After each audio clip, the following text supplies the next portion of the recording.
السلام عليكم ورحمة الله وبركاته جمبارك دمان أصحابتنا كحرن جنال كان استوديو سبيسي كسر هذا مركل إي مقال عصب maanta waa Friday janaalkan waxaa la soo geliyaa sidaad hor taqaaniin imtixaaniyaha Carlos Usman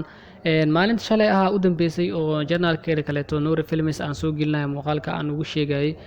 halkaaniti in la soo gelin doono kaliya taxaniga Carlos Usman ahaa insha Allah raayigaas marka dib ugu laabanay wuxuu macquul noqonaysay janaal weegi hal maalin kaliya in wax laga soo geliyo marka sidaas awgeeda waan badin doonaa janaalka muuqaaladiisa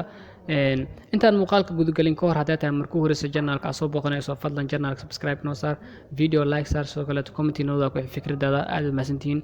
maanta waa Friday jimcana taxana YouTube ka waxaan soo gelinaa taxaniyaha Carlos Usman insha Allah anagu doonayna janaalkan inaan muuqaaladiisa aan badino insha Allah taxanihi hore aan u joojinay oo ah taxana oo la jecel ah waxaan halkan u soo wareejin doonaa asagoo socon doono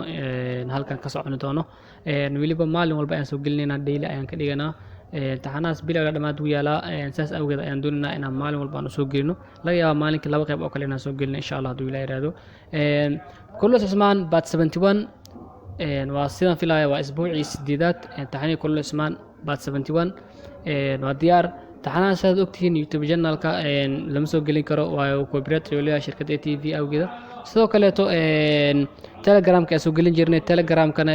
dad fara badan ka cawda ayaa jiro oo leeyihiin oo culus yahay ma soo degayo dad qaar ugu shaqeynaya ayaa jiro marka sidaas awgeeda WhatsApp group ayaa jiro oo aan sameeyay WhatsApp group-kaas hadaad ka mid tahay kulli waa fahmaysaa waxaan ka hadlaay qaabka aad u isticmaalayso iyo qaabka aad soo degayso hadaa WhatsApp group-kaas aad ka mid tahay aan ku jirin 17 group baa ala group-kii 100 ruux ayuu ku jirto group 17 ayaa wax yar ka dhiman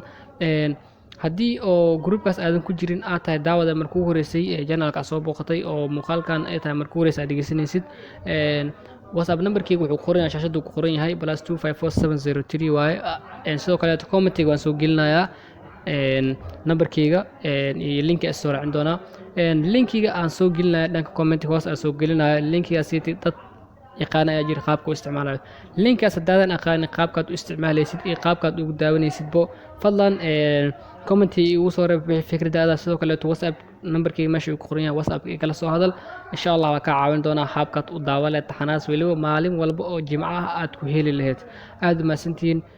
mid labaad aan rabo inaan ka hadlo waxay tahay taxano aan bilaabayno ayaa jiro cusub aan soo gelin doono ilaa 2 ilaa 3 taxano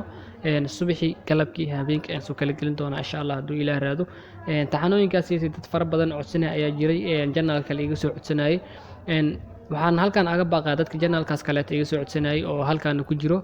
halkan ay soo gali doonaa kuwaas wixii ordaar ah sidoo kale dad waxaa jiro oo qaybihii hore laga soo tagay Carlos Usman oo ka cabanayo oo sheeganaya taxanaas inaysan daawanin qaybahaas hore ay dhaafeen insha Allah muuqaal oo soo sameyn doona linkigiisana waan soo hagaajin doonaa halkaan soo gelin doonaa insha Allah haduu Ilaahay yiraahdo intii muuqaalka maanta halkaas ku eegyaama doonaa muuqaalka inaan ku sii dheeraano insha Allah haddii aad tahay markuu horeys janaalka soo booqanayso fadlan janaalka subscribe inoo saar subscribe ka dhiirgelin inoo tahay video like inoo saar sida asxaab fara badan u gaaro sidoo kale comment inoo wadaag wixii fikradaada dadweynaha waan ixtiraamnaa insha Allah inaan wax ka bedeli doono ayaan jecelnahay insha Allah haduu Ilaahay yiraahdo aad ma santiin intii muuqaalka xiga aan kulmeen waxaan leeyahay wassalaamu calaykum waraxmatullaahi wabarakaatuh